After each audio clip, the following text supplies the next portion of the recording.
I'm in Japan right now, as you know, so I wanted to take the opportunity for a sharpening video.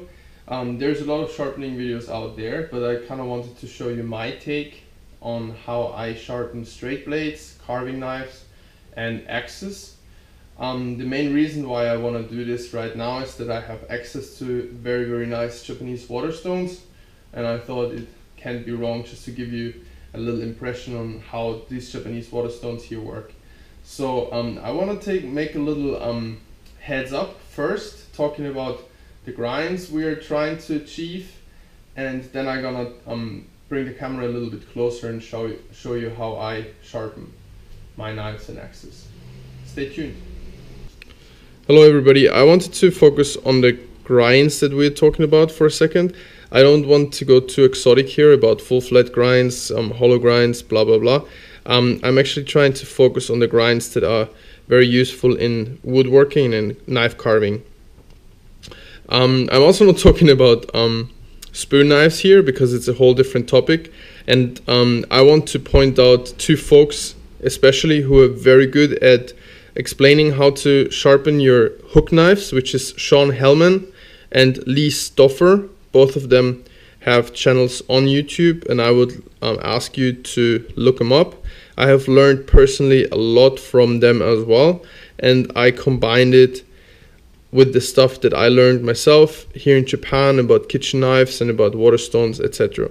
So here on the left side we have a typical Scandinavian grind. That's two straight bevels, quite flat, so a very pointy grind with about 20 to 30 degrees, and it's coming directly to zero, so you don't see a secondary bevel down here. I hope that's picking up well. So right next to it, I said we're not talking about hollow grinds. However, in Scandinavia itself, and also me recently in the UK, I had the big pleasure to use a very big sharpening wheel, which is basically forming a slight hollow grind into your blade. However, this hollow grind is basically just helping us to achieve a flat grind easier, because we don't have to take off all the material, but we actually just have to take off material at this cheek and at this cheek down here.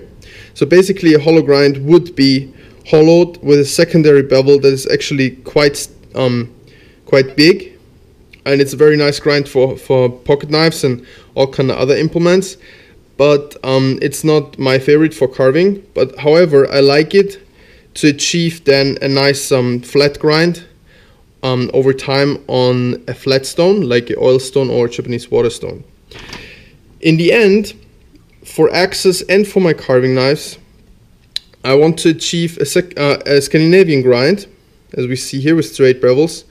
These curves here just drawn to emphasize a certain effect I want to achieve afterwards on the leather strop, which is a slight rounding off of my bevels, which is leading to a little bit more meat, so to say, behind the actual blade. In my experience, in axes, which are in general a little bit softer, steel-wise, and in knives as well, because we have a lot of turning cuts, it leads to an edge being a lot more in my experience, especially in carving axes being a lot softer steel, and with carving knives, this is leading to a blade that is a lot more resistant to rolling and chipping, since we have a lot of cuts that kind of turn in tight spots in spoon carving, which puts an immense amount of pressure on the actual blade. So I think this is a lot more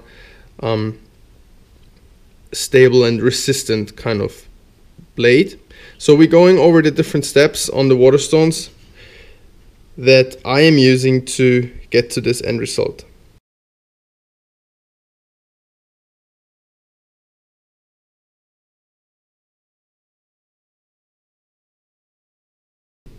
So welcome in the Waterstone view. Before we start, I actually want to say a few words about my sharpening system in general and about those Japanese Waterstones here.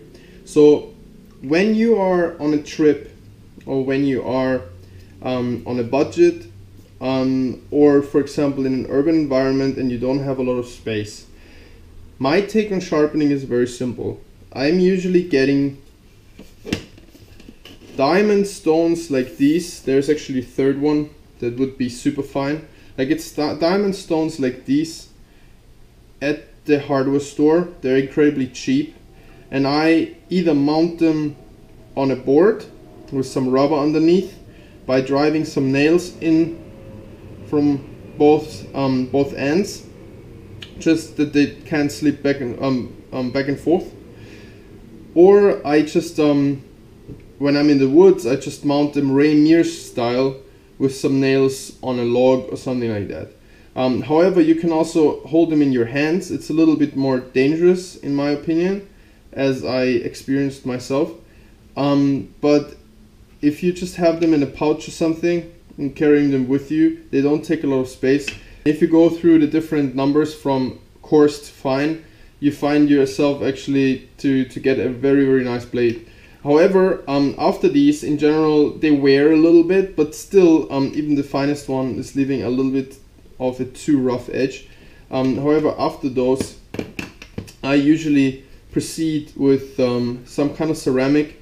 In this case, I have here a Belgium whetstone, so to say. These work with oil or with water.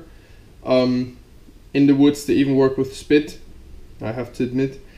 And these cut actually very well. They're very hard and fine. However, at the same time, they cut very well. So this is a Belgium stone, and as you can see, it's a very small size. I can bring it anywhere. Again, I can just put nails into a log or into a board at home so that the stone can't slide. And I'm actually having a small but very, very effective sharpening implement. These small ones, like this for example, are still capable of sharpening axes. However, you would just hold the axe in one hand, keep it stable somehow, and then in circular motions, keeping your hands well out of the way, you would sharpen up the axe. So this is a very, very versatile tool, sharpening tool, that I really bring anywhere on trips, on hikes, etc. Well, the last part of my sharpening process would be a strop, always.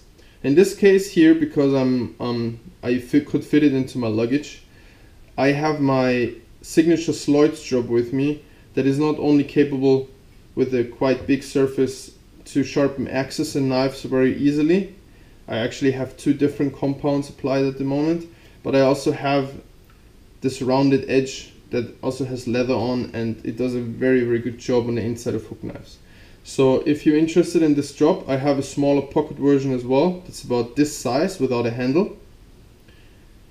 Just check out please the Sloyd strop video that I made, or that my good friend Said Outdoors very generously made for me. And if you like it, just send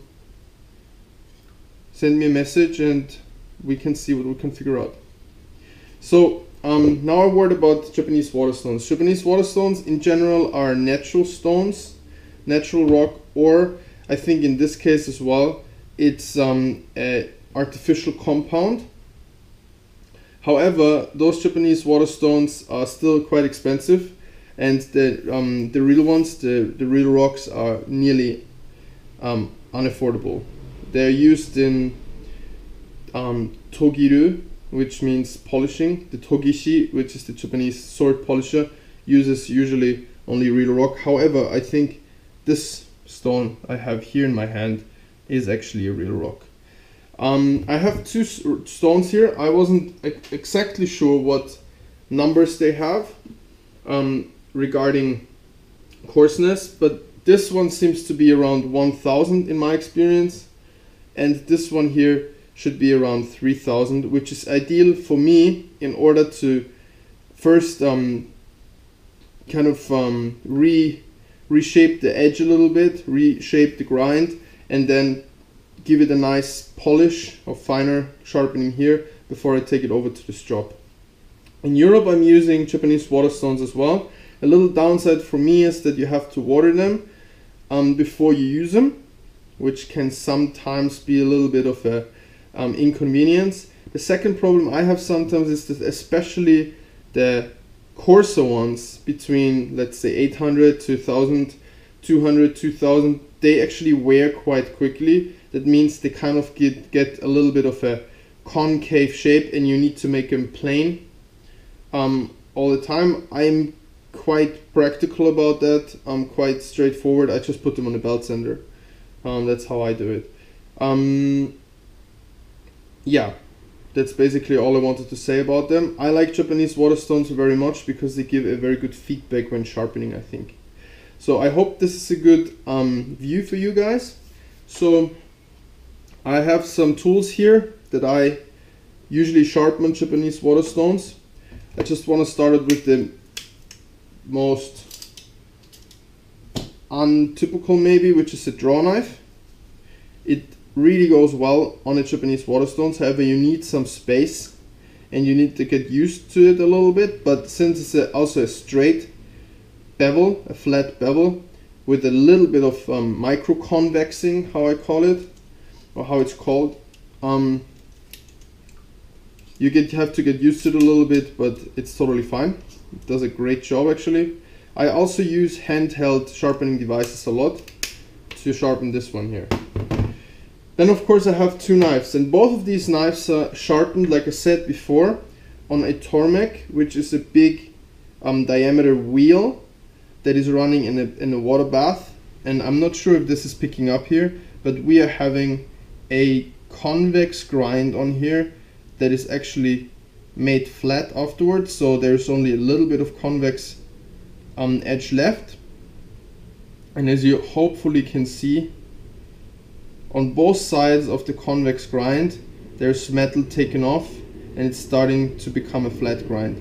This is a really amazing grind. Not only is it absolutely a treat to sharpen on stones because you don't have to take a lot of metal off, but also it cuts really well because you have the flat grind and then you have this little bit of convexing behind. Wonderful knives, absolutely wonderful. Another kind of knives that I sharpen still on Japanese Waterstones is just regular pocket knives. I'm a very big fan of EDC knives, and these go extremely well on Japanese Waterstones as well. All I have to do is like maintaining the angle of my secondary bevel here, and I'm good to go. Mainly what I want to do today, because it's a little bit more tricky, I want to talk about axe sharpening on a Japanese Waterstones. Here we have the very well-known wildlife hatchet from Grants Force Brooks in a custom sheath made by me. I want to make a video about on another day. And this is another part of my sharpening kit. This is a already fallen apart but still very, very usable DC4, I think, sharpening system from Falkniven out of Sweden, if I'm not mistaken, which has a by now quite fine diamond side and an even finer ceramic side. And I have to say, for a long time this was my main sharpening tools, not only when I was out camping or hiking or similar, but also just sitting outside in the garden having to sharpen my axes or something. I would take this, get my fingers out of the way and get going. This is a great tool, as well as Ray Mears shows in one of his videos about sharpening. He uses the bigger version of this actually to drive nails into log and fix it there. It is fitting into my custom sheath, which is a bushcraft style sheath with a lot of little features I want to go into in another video. But I want to start out with this axe actually. I have done a lot of modifications to this in order to make it a better carving axe. I gave it straight bevels on both sides. However, the right hand bevel is a little bit steeper and the left hand bevel is a little bit more flat, so it's kind of a little bit asymmetric, which helps. It's not kind of a completely asymmetric axe like in hewing, but it is going there a little bit. So I find it very interesting and nice to carve with. And this was my main and first carving axe. And as you can see it's quite worn. In sometimes when I'm on a trip and doing leather work and there's no hammer around, I even use the pole of this one to do the pricking action on my leather work. So it's really a awesome tool. So folks, I got my other sharpening tools a little bit out of the way because we need a little bit space working with an axe. So before you start sharpening, and especially being new to sharpening, there is one very important thing. Take a Sharpie and color your bevels. After a while, doing sharpening for a while, you actually get a feeling for sharpening and for your different tools, but especially in the beginning, you want to know where you're taking metal off, and you want to know if you're actually maintaining the angle you want to, or if you're dulling something, or you're basically not even close to the edge. Get a Sharpie and color up your whole bevel. It's really not a biggie. Now, when you sharpen an axe, and I'm trying to figure out how to say that in an understandable way, when you sharpen an axe, it's a little bit tricky. You have the handle that gets a little bit in the way, as well you have this curve, and at the same time you have a flat bevel that you want to maintain. This can be quite tricky. So, I actually use the handle in axe sharpening as an indicator, and I'm treating this whole bevel as a series of flat areas that I want to blend together. So I'm starting in this case, and I need a little bit more water because the stone is just drinking water. These stones, by the way, are from a Japanese carpenter workshop where my girlfriend's dad is the boss. And these were used, or are used, to sharpen by hand the blades of the planes, which are called kanna in Japanese. So however, I'm starting with the lower point here, and I'm trying to maintain a straight angle. I'm always using two hands, and my bevel, as you can, my handle, as you can see, is kind of pointing downwards a little bit. So now I'm doing a few strokes up and down, and then I'm starting to slowly lift my handle. So what does that do? When I'm lifting my handle, I'm not changing the bevel of the edge, or the bevel of the where I'm sharpening. I'm actually starting to come towards the other side of the curve, and that's the thing that's a little bit difficult with axe sharpening. So I want to wipe off some of the slurry on this side just to show you where I'm actually sharpening. So I started out quite well here, maintaining the angle, and now I'm just starting to work myself over there. When you're sharpening, just do a few strokes, check where you're actually sharpening. If you're not sure, just recolor it. It's really not a biggie. Okay, so my handle is pointing down. I'm maintaining the angle with this hand, and my handle is slowly starting to point up, and then it's starting to point down again. Still always maintaining the angle. Okay, let's have a look.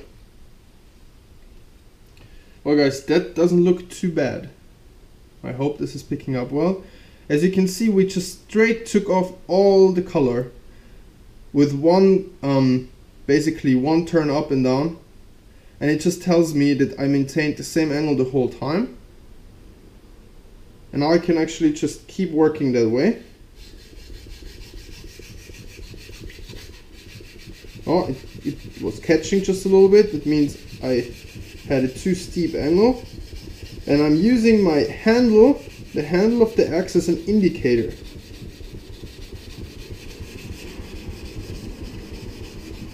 Basically tilting it up and down.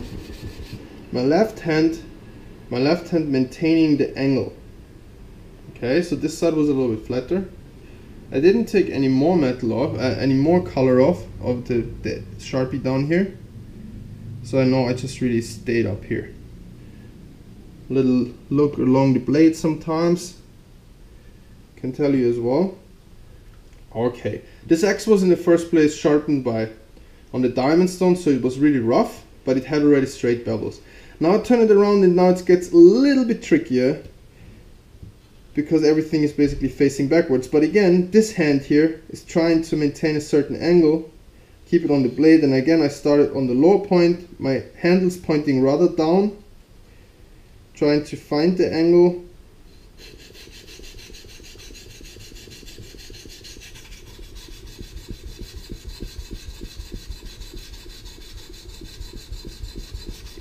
And I find myself to use a little bit more, instead of like a 90-degree angle to the stone, I find myself to use a little bit more of a 45-degree angle on the other side of the axe. It's just a little bit more natural movement.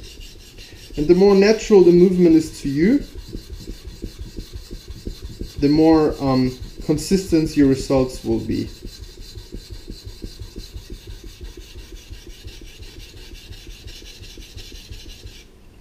Okay, let's have a look. Well guys, it looks pretty good. So as you can tell, I just took off all the Sharpie right away. Let's go for another few turns. Handle pointing downwards a little bit, maintaining the angle, and as I'm coming to the upper point here, my angle of the axe handle is coming rather up.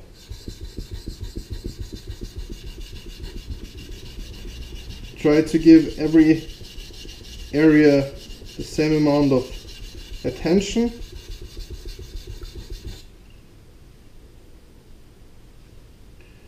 And these tools are getting sharp already, very much so.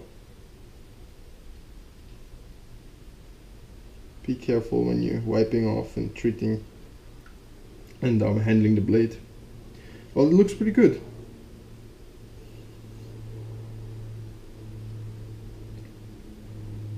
No, not much of a burr yet, just slightly.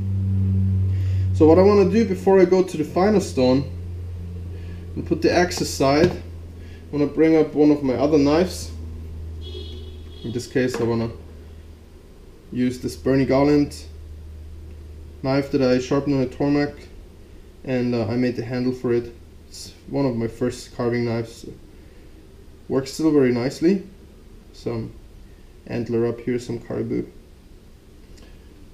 Well, when I work with a knife, the technique changes a slightly little bit. I'm actually trying to keep with both hands, maintain the angle, and then I'm kind of working myself forward in a little bit of a Z motion and then backwards.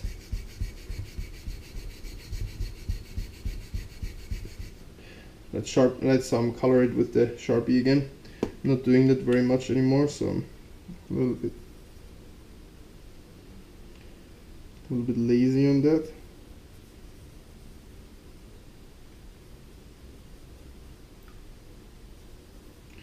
Now I'm just really putting a line on the front and on the back of this hollow grind, because it's important for me to know if I'm taking off material on both sides. If I'm only taking off the front Sharpie, it means that my angle is too steep.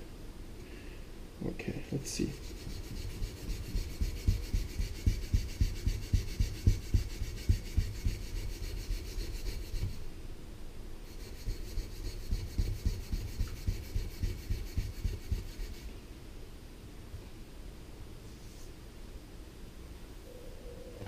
Well, it looks actually pretty good.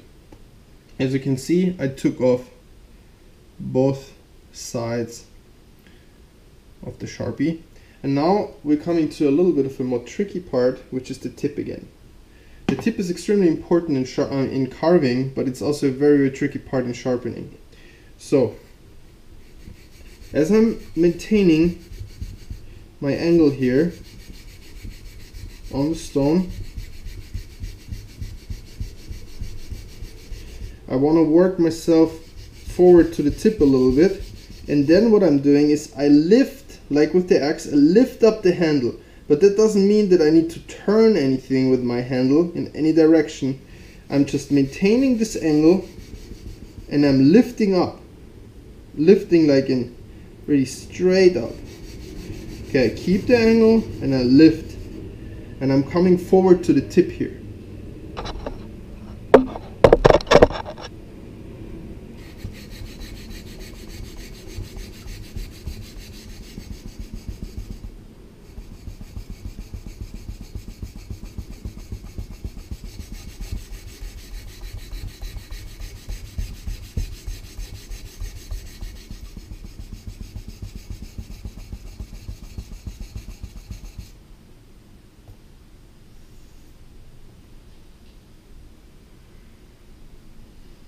And I can actually tell from the more rough looking on that side versus the polished side from before the sharpening that I'm taking off material all the way. Giving it one more turn.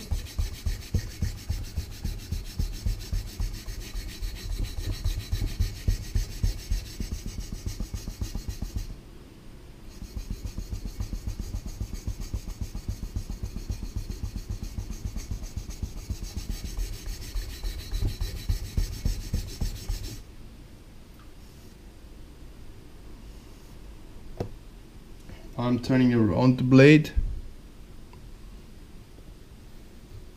on the other side. With the knife it's a lot easier to do the other side. Zigzag motion back and forth, trying to give every area same amount of attention. This one needs a little bit of water, sorry.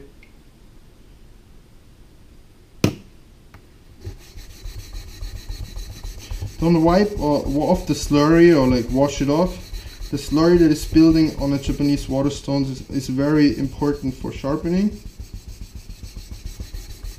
Not so much on these rough stones, but especially on the finer stones. You even create the slurry before sharpening on purpose with a stone that is called Nogura. Its only purpose is really to create a slurry. Okay, I can feel actually a little bit of burr on the other side building up. That's great, that's what I want. Not too much, but a little bit. So with a few light strokes I'm taking that burr off.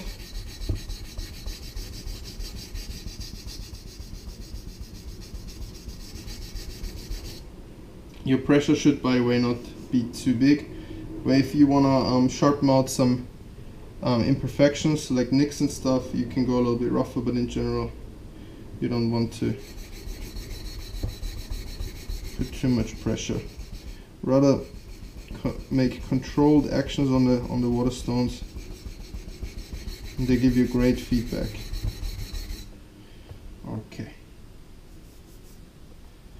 Okay, from this coarse stone around 1000 we're changing now to the finer stone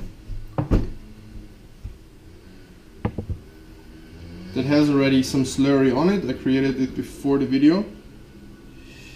And now we're going back to the axe. So again, when I'm working on this stone, let's color the blade up again, because as well with the more fine polishing stone, it's important to know if I can maintain my angles. This is just really taking a second. 1,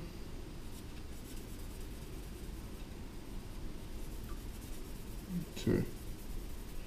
Don't worry about coloring your stones or something, because it's only the surface, and the surface is gonna be taken off with sharpening anyways. Okay, let's fresh water here. These finer stones are a lot harder, so they don't drink as much. Okay, let's start out again. This side. Finding the angle with this hand, maintaining it. This hand starting at the lower point. My handle is pointing downwards a little bit in a diagonal angle. A few strokes and starting to lift up my handle.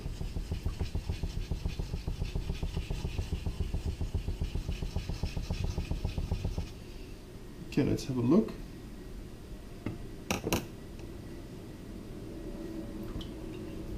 Doesn't look bad. Just a few strokes and I can see that I actually maintained the angle, took off all the color, the Sharpie right away. Going all the way to the tip, lifting up the handle.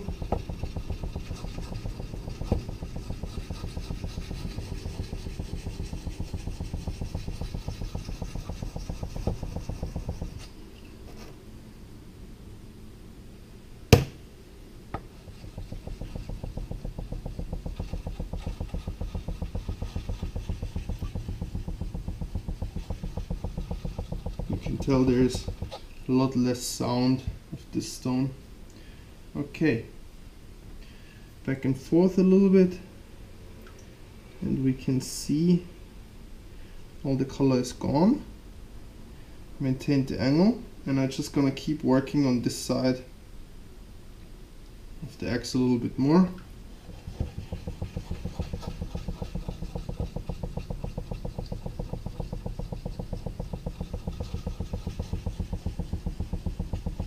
Concentrating on the angle of the blade with the left hand and following the curve of the blade by levering up and down on the axe handle. Okay, looks pretty good. I'm happy with that. Here we go.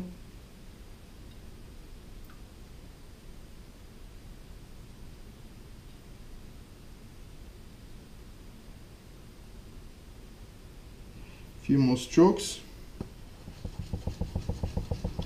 Now what I do a little bit with axe handles, with axe blades, is the last few strokes on the finer stone. I lift up without a lot of pressure, but I lift up the axe just a little bit more, and it's not even forming a secondary bevel. By just doing it slightly, it kind of convexes over the blade a little bit, and that's important for me, at least with axes, that I convex the blade a little bit, because they're by far not hardened to the same extent as knives, and they have to take a lot of abuse in carving and chopping. So that's what I do. Let's work on the other side of the bevel and finish this one off. Levering down and up with my right hand. Keeping the angle of the blade, let's see, quite okay. A little bit more angling down of the handle on the lower tip.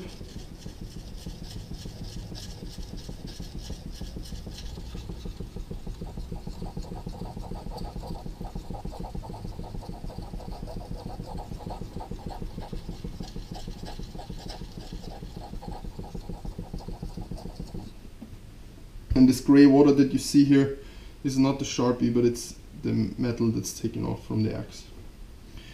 So as you can see here, except this line up here, all the Sharpie is gone, so I worked the axe nicely all the way to the edge. So just a few more strokes, light pressure.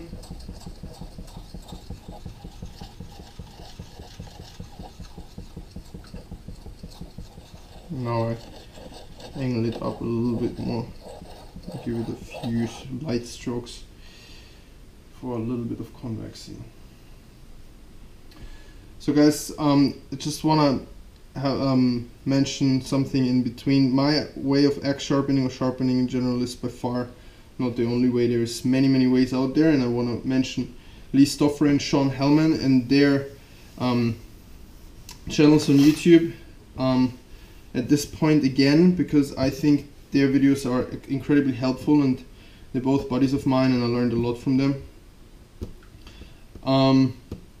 Oil stones, I want to mention that as well.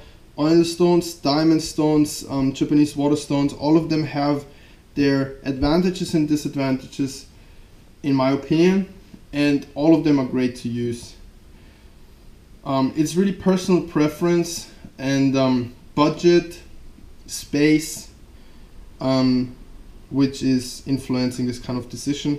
If you can, try all of them. I like all of them for their advantages. So at this point I want to go from the axe over to the knife again and give the knife a nice polish before we finally take him to the strop and finish off this video. So again, I'm not going to color the knife now anymore. Just maintain the angle, which is very nice and easy on a flat stone and with a flat grind. You're just trying to maintain the angle that is already there.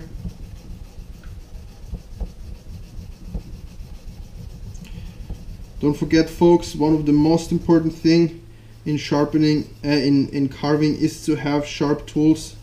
Sharp tools are not making you force cuts and muscle cuts, which can result in very, very bad injuries. And let's face it, as we fell on our face when we started walking, as we carve, as we learn carving, we will cut ourselves. And I have found that a very sharp knife leaves a very sharp cut that heals incredibly well and doesn't leave scars. And I have cut myself many, many times in the 20 years that I'm using different kind of knives. And I would have loved somebody to give me certain advices before there was YouTube. So I think from my experience this is also coming together quite well.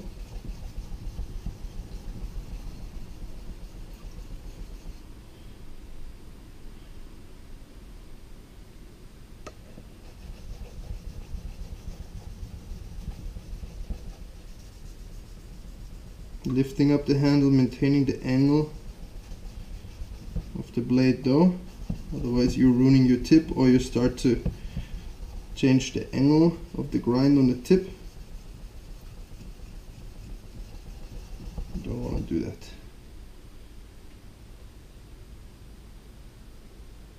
Okay, this is looking good. Well,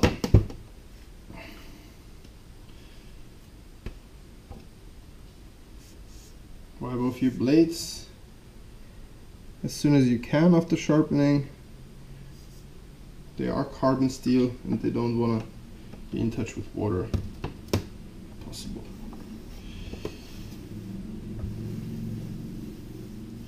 Okay, so at this point I take him to the strop. As mentioned before, this is my Sloyd strop. I don't want to say anything more about it now. I think I did enough. It is great for axes as well. So let me just wipe off this a little bit more. I don't want the leather to get wet.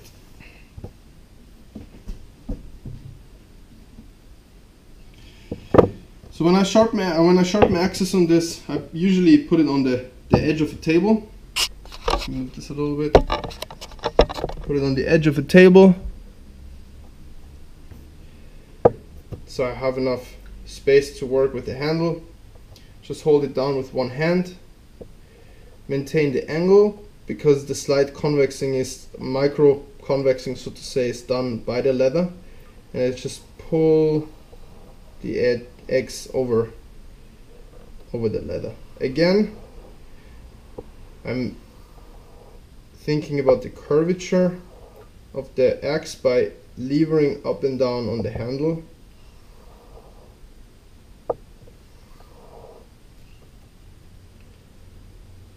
It's looking pretty good. A few more strokes. I'm not doing this like half an hour like other people do when they really want to have a convex edge knife. I'm doing a few really hard strokes to polish my actual edge, turn it over, doing the same thing on the other side. See, it works really well on the edge of the table, very safe as well, not balancing it on your lap or something. All of these things take a little bit of, all of these things take a little bit of practice and a little bit of getting used to, but I had really great results with all of them. That feels very good. Let's get the knife. Same thing. Place it there with a flat bevel and try not to lift it up like this, otherwise you really convex it. And with a knife you really don't want to have much convexing at all. It's really just about the very edge being just slightly rounded over. Slightly. And as you get to the tip, don't do anything else than lifting up the handle. Basically, when you get to the curve of the knife, you lift it up. Let's go over to the other side. Straight, lifting up the handle, maintaining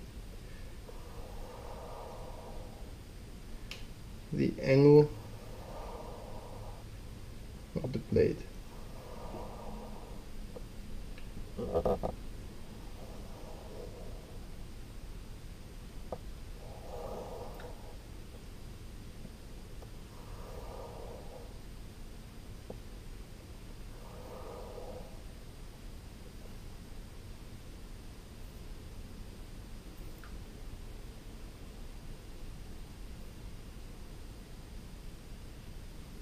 Okay, and because we love doing it, we're gonna do a paper cut test. I know I didn't do any before, but if it still works now, it at least means I didn't mess anything up by sharpening the blades. So let's start with the knife.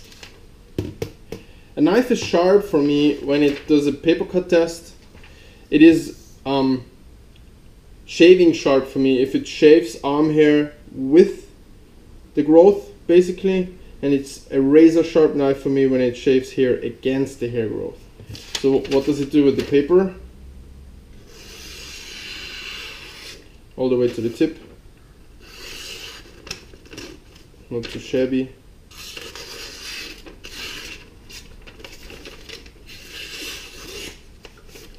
Maybe we can make a little circle, let's see. Oh, come on. Yeah. Cut the circle. Not too shabby. Let's do the same thing with the axe before we get to the disgusting part. Okay. Okay. Kind of sharp. Kind of sharpish. Let's see if we can cut something funny. Okay. It does an S cut. So I think I proved that part. It's just fun doing that. Okay, let's see what we can do with our arm here. This is the test area, as you can tell, right? So does it shave with the hair? Well, it does kind of.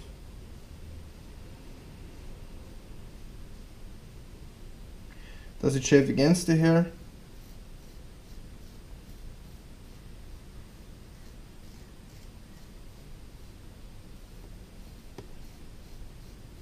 Does as well. So I'm quite happy with that. I'm gonna do a little bit more, few more strokes on the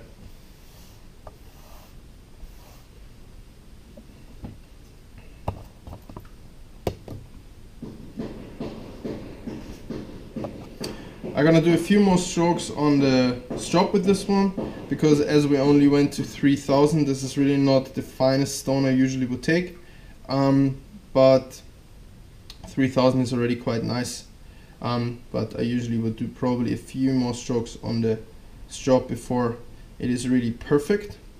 So let's see what the X does.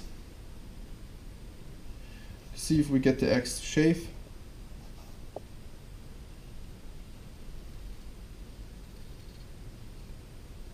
That's actually quite convincing. What about the other direction? Shave.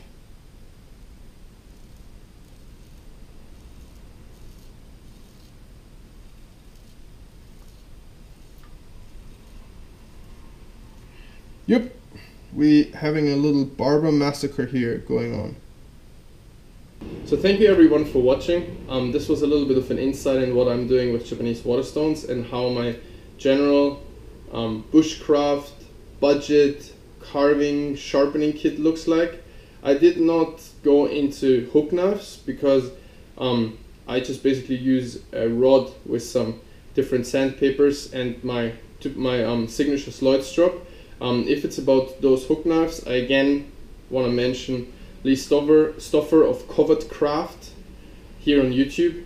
I have a link in the description box, and Sean Hellman, another buddy of mine from the UK who is a legendary craftsman and greenwood carver in the UK. I also put a link to his channel down in the description box. I really appreciate you guys coming back to my channel. I got some very nice feedback about my videos. It's tremendously important for me. If the lighting is not good or the volume is not too good, please guys let me know. I will take care of that. I'm trying to get the best videos out for you possible. And if you have any questions about techniques, about stuff I was explaining or similar, please just shoot me a message down in the comment section. Thank you for watching. Please leave some thumbs up down there and a description and a subscription to my channel. I would be very glad about that. Have a great day guys. Bye.